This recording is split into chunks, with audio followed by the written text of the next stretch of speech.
আচ্ছা আকাশ, তুমি সবসময় আমার অর্ধেক ছবি আঁকো কেন? কখনো তো পুরোটা শেষ করলে না। কারণ পূর্ণতার চেয়ে অপূর্ণতা বেশি সুন্দর নীলা।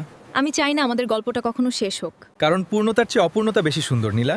পূর্ণতা মানেই তো শেষ। আমি চাই না আমাদের গল্পটা কখনো শেষ হোক। ধুর তোমার যত সব পাগলামি। ধুর, তোমার যত সব পাগলামি। শোনো, আগামী মাসে আমার জন্মদিন, সেদিন কিন্তু এই ছবিটা শেষ করে আমাকে গিফট করতে হবে। কথা দাও। চেষ্টা করব যদি তুলি সায় দেয়। আকাশ, নীলাকে সবটা জানানো দরকার। হাতে সময় একদম নেই। ও তোমাকে এভাবে খুঁজছে আর তুমি এখানে একা মরছো। না আরিফ, আমি ওকে বাঁচাতে চাই। না আরিফ, ও আমাকে মৃত দেখে কাঁদুক সেটা আমি চাই না। ও জানুক আমি ওকে ঘৃণা করে ছেড়ে চলে গেছি। ঘৃণা ভুলে থাকা সহজ, কিন্তু হারিয়ে যাওয়া মানুষকে সারা জীবন বয়ে বেড়া। শুভ জন্মদিন নীলা। আমি জানি না তুমি কি ভাবছো, কিন্তু এই ছবিটা আমার মনের কথা। নীলা, আজ তোমার জন্মদিন। বলেছিলাম না পূর্ণতা মানেই শেষ। আজ ছবিটা শেষ করলাম, তার মানে আমাদের গল্পটাও হয়তো ঘৃণা করছো কেন আমি না বলে চলে গেলাম, কিন্তু বিশ্বাস করো আমি তোমায় ছেড়ে যাইনি।